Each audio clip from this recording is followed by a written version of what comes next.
Praise the Lord. పునరుద్ధానుడైన యేసు క్రీస్తు నామములో మీ అందరికీ శుభాభివందనాలండి. బాగున్నారా?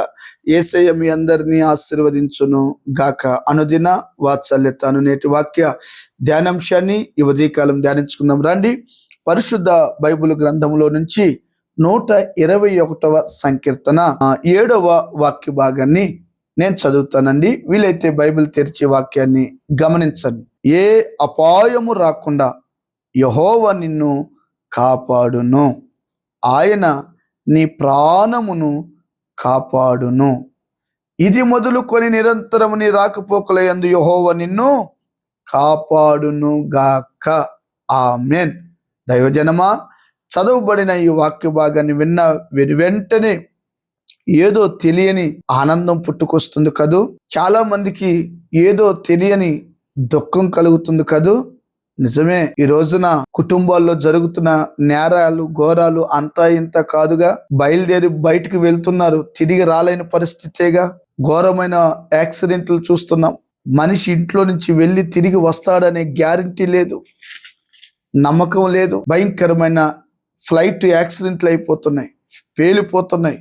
వేలాది వందలాది మంది చనిపోతున్నారు. ఏవండి, ట్రైన్ ఎక్కి కూర్చుంటున్నారు, ట్రైన్లు బోల్తాలు పడిపోతున్నాయి. వాహనాల్లో వెళ్ళిపోతున్నారు, లారీ యాక్సిడెంట్లో చనిపోతున్నారు. ఎందుకో ప్రభు ఈ ఉదయకాలం కలవరపడుతున్న భయపడుతున్న ప్రజలతో మాట్లాడుతున్నాడు. నువ్వు నరాలాడుతున్న నరుడను కాదు నమ్మింది, మాటలు నోరుండి మాట్లాడని మూగ విగ్రహములను కాదు.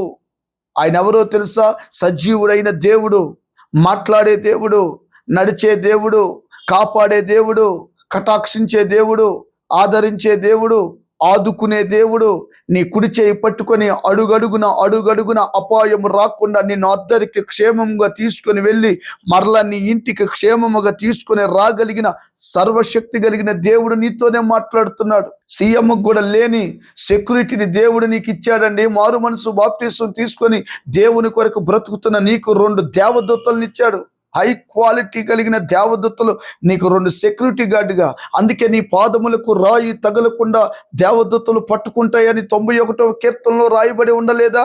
ఇంచుమించు బైబిల్ పండితుల అభిప్రాయం 80 అడుగులు 50 అడుగులు వెడల్పు ఒక రెక్క అని చెప్తున్నారండి. నాసా సైంటిస్టులకు చాలా మంది ఈ విషయాన్ని తెలుసుకొని వేలాది మంది ప్రజలు దేవుని వైపు త్రిప్పబడ్డారండి. ఒక మాటలో చెప్పాలంటే సూర్య చంద్రుడు నక్షత్రాలు ఆగిపోయిన సందర్భాన్ని చూసినా కూడా సైంటిస్టులు అందరూ ఇది వాస్తవమే, బైబిల్లోనే రాయబడి ఉందని వేలాది మంది ప్రజలు ప్రభు వైపు త్రిప్పబడ్డారు.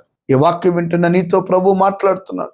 అయ్యో, నాకు క్షేమము లేదే, నా కుటుంబానికి క్షేమము లేదే, నా పిల్లలకు క్షేమము లేదే, బయటికి వెళ్తే తిరిగి వస్తారనే నమ్మకము లేదే, ఒకవేళ ఇంట్లో ఉన్నా కూడా ఏ చీకటో ఆవరిస్తే హార్ట్ స్ట్రోకులు రకరకాల ప్రమాదాలు జరిగి చచ్చిపోతున్నారే.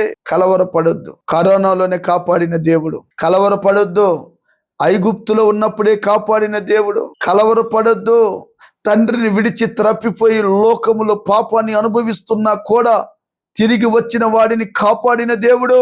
ఈ ఉదయకాలం మీతో మాట్లాడుతున్నాడు. అమ్మా, తల్లి, చెల్లి, తమ్ముడా, ప్రియమైన తండ్రి, భయపడొద్దు. ఏ అపాయము రాకుండా ఆయన నిన్ను కాపాడుతాడు. ఆయన నీ ప్రాణమును కాపాడుతాడు. అందుకనే నీ ప్రాణం కాపాడాలనే 2025 సంవత్సరాల క్రితం దేవుడే మనుష్యుడు కుమారుడిగా ఈ లోకానికి అడుగు పెట్టాడు. దేవునికి స్తోత్రం. నీవు చేసిన అవిధేయత తప్పిదములకు నీ ప్రాణానికి ప్రతిగా ఆయన ప్రాణాన్ని అర్పించాడు. ఎంత గొప్ప దేవుడండి. ఒక మాటలో చెప్పనా, తండ్రి దగ్గర ఆశీర్వాదాలు పొందుకొని తల్లి ప్రేరేపణతో అక్కడ విడిచి లాభాను యొద్దకు పారిపోతున్న యాకోబు అరణ్య మార్గం. అప్పటి వరకు తల్లి చాటున కొంగు చాటున తిరిగిన వాడు సడన్ గా అరణ్య యాత్రలో పడిపోయాడు. వెళ్ళగలడా? భయమేగా, కంగారేగా, కలవరమేగా, ఆ అరణ్యంలో నడవలేని స్థితి కదా. అయినప్పటికీ కూడా దేవుడు ఆయన్ని కాపాడాడు. భయపడుతున్న సందర్భంలో రాయని తలగలగా చేసుకున్నాడు. ఈ రోజున ఈ వాక్యం వింటున్న నీతో సూటిగా తేటగా ప్రభు మాట్లాడుతున్నాడు. రాయను ఆశ్రయించాడు, దేవునిని ఆశ్రయించాడు. ఆ రాయి క్రీస్తే, బండ క్రీస్తే. నీవు గనక నేను గనక పరిపూర్ణంగా దేవుణ్ణి ఆశ్రయించగలిగితే కాపాడుతాడు, భయాన్ని తొలగిస్తాడు. ఆ రాత్రి దర్శనమిచ్చాడు, మామ దగ్గరికి క్షేమంగా తీసుకెళ్ళాడు, తన చిత్తాన్ని జరిగించాడు. లేకపోతే ఏ పాము కాటేసేదో, ఏ సింహం మింగేసేదో, ఏ శత్రువు దాడి చేసేవాళ్ళో కాపాడాడా లేదా అరణ్యములో? ఈ వాక్యం వింటున్న నీతో నువ్వు ఏ అరణ్యములో ఉన్నావు? ఒంటరిగా బ్రతుకుతున్నాను, ఎవరు తోడు లేరని అరణ్యములో ఉన్నావా? అప్పులనే అరణ్యములో ఉన్నావా? శోధన సమస్యలనే అరణ్యములో ఉన్నావా? రోగమనే అరణ్యములో ఉన్నారా? చివరిగా ఒక్క మాట చెప్పనా, మా తల్లి గారు కూడా క్యాన్సర్ వ్యాధితో బాధపడుతుంటే దేవుడు అద్భుతం, 10 రోజులు కూడా బ్రతకదు అని చెప్పారు. కానీ నా దేవుడు సజీవ లెక్కలో ఉంచి స్వస్థపరిచారు. అది దేవుణ్ణి ఆశ్రయించినందుకు, ప్రార్థన చేసినందుకు. మీరు కూడా ఆయన్ని ఆశ్రయించండి. మీ భయాలన్నిటిని కొట్టివేసి మీ బ్రతుకు దినములన్నీ కృప క్షేమాలు వెంట వచ్చి మీకు క్షేమము కలుగును గాక. ఆమేన్. తలలు వంచండి, ప్రార్థన. ప్రేమ కలిగిన మహాపరిశుద్ధుడు అయిన తండ్రి, ఈ వాగ్దానాన్ని మా అందరి పట్ల నెరవేర్చి నీ కృప కలిగిన హస్తాలకు మమ్మల్ని అప్పగించుకుంటున్నాం. చేయి పట్టి నడిపించమని యేసయ్య నామాన్ని అడిగి పొందియున్నాం తండ్రి. ఆమేన్. థ్యాంక్ యూ అండి. God bless you. దేవుడు మీ అందరినీ కాపాడును గాక. ఈ వాత్సల్యత చూస్తున్నారా? అనేకులకు షేర్ చేయండి, తెలియపరచండి. ప్రభు కృప మిమ్మల్ని బలపరచును గాక. ఆమేన్.